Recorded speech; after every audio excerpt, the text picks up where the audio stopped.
اس امت کے لیے، اس امت کے علماء کو پیغام یہ دینا تھا کہ علماء تم انبیاء کے وارث ہو، انبیاء چلے جائیں گے، انبیاء کی ذمہ داری تمہارے کندھوں پر آئے گی، تمہیں زخمی کیا جائے گا، جیلوں میں تمہیں جو ہے ڈالا جائے گا،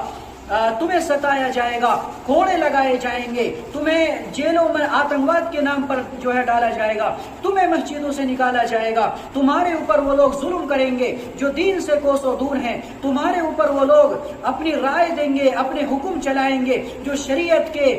الف سے بھی، شریعت کے شین سے بھی واقف نہیں ہے، لیکن صبر کر کے رہنا، صبر سے کام لینا، جیسے تمہارے نبی نے صبر سے کام لیا تھا۔ ورنہ کیا ضرورت تھی؟ کیا ایک بات اللہ سے کہتے کہ اللہ تباہ کر دو اس قوم کو، کیا اللہ تباہ نہیں کرتا؟ ایک لفظ کہہ دیتے۔ طائف کے میدان میں حضور پاک صلی اللہ علیہ وسلم کے ساتھ میں ظلم ہو رہا ہے، ادھر سے پتھر برس رہے، ادھر سے پتھر برس رہے۔ حضرت زید رضی اللہ تعالیٰ عنہ فرماتے ہیں کہ میں دیکھ رہا ہوں کہ سامنے سے پتھر آتا ہے، میں گھوم کر اللہ کے نبی کے سامنے چلا جاتا ہوں تاکہ وہ پتھر میرے سینے پر لگ جائے، حضور کا سینہ محفوظ ہو جائے۔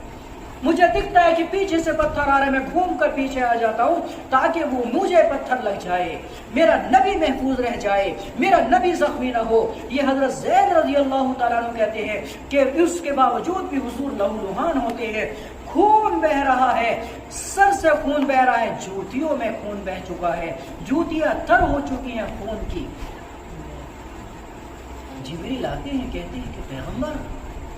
ایک بار کہہ دیجیے بس۔ یہ جو دیکھ رہے ہیں نا طائف کے پہاڑ، دیکھو دو پہاڑ ہیں طائف کے، ان دونوں پہاڑوں کو میں ابھی ملا دیتا ہوں، ابھی بلاتا ہوں فرشتوں کو، آپ کہیے تو زبان سے، آپ ایک لفظ تو نکالے، رحمت دیکھیے پیغمبر صلی اللہ علیہ وسلم کی، کہا نہیں جبریل نہیں، یہ نہیں مانتے تو ان کی اولاد مان لیں گے،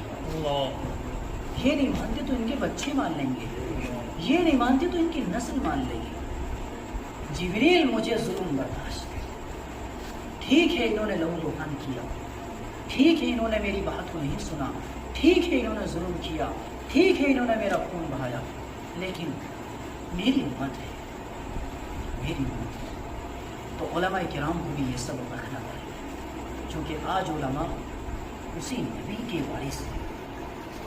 جس نبی کو ستایا جا رہا ہے، ظلم کیا جا رہا ہے، جبریل آتے ہیں کہتے ہیں، اس کے باوجود کہتے ہیں کہ نہیں مجھے بدلہ نہیں لینا۔ علماء کرام کو بھی یہ صبر دکھانا ہوگا، ظلم ہوں گے علماء کے اوپر، ستایا جائے گا علماء کو، سر پھوڑے جائیں گے ان کے، جیلوں میں ان کو ڈالا جائے گا۔ پیغمبر بھی یار 2.5 سال کی قید میں رہے ہیں، 2.5 سال کی قید میں رہے نا پیغمبر صلی اللہ علیہ وسلم، 2.5 سال کی قید میں ان کے چچا بھی رہے تھے ان کے ساتھ میں، جب پورے مسلمانوں کو بائیکاٹ کر دیا گیا تھا، ایک پودھی تھی اس کے اندر رہی تھے 2.5 سال، یہاں تک کہ کھانے کے لیے نہیں تھا، پتے توڑ توڑ کر پتھروں سے اپنا کام چلایا جاتا تھا، کوپلوں سے اپنا کام چلایا جاتا تھا، یہاں تک کہ یہ بھی ختم ہو گیا، ایک بچہ تڑپ رہا ہے، رو رہا ہے، ماں اس کے ساتھ میں تڑپ رہی ہے، ماں بولی مجھے اس کی تڑپ نہیں دیکھی جاتی، یار کیا ضرورت تھی اس کی؟ یہ سبق دینا تھا، یہ پیغام دینا تھا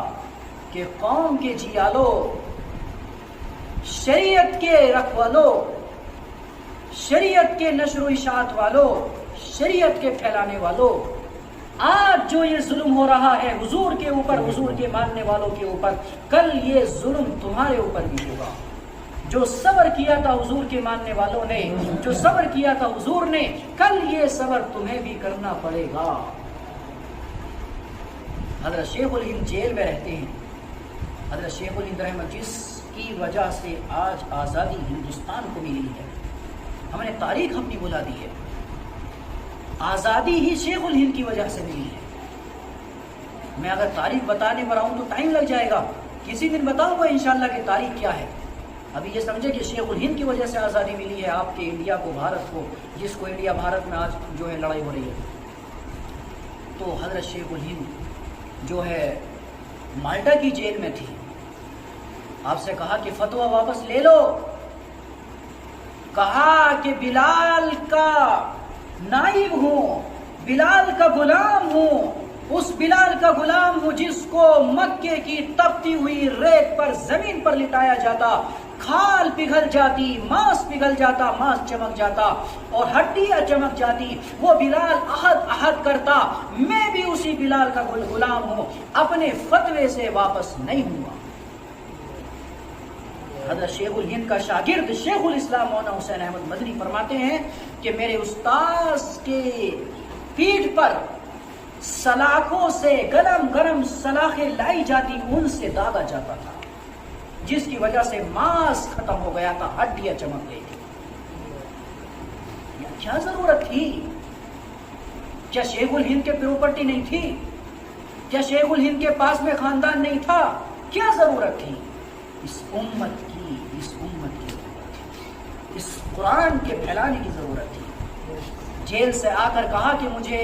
جیل میں عرصہ کاٹا، میں نے دو بات میں نے دیکھی کہ جن میں بہت بڑی کمی میں نے دیکھی، ایک تو میں جیل سے واپس آ چکا ہوں، دو چیزوں پر کام کروں گا بس اب، ایک تو ہر مسجد میں قرآن کریم کی تعلیم کو عام کروں گا،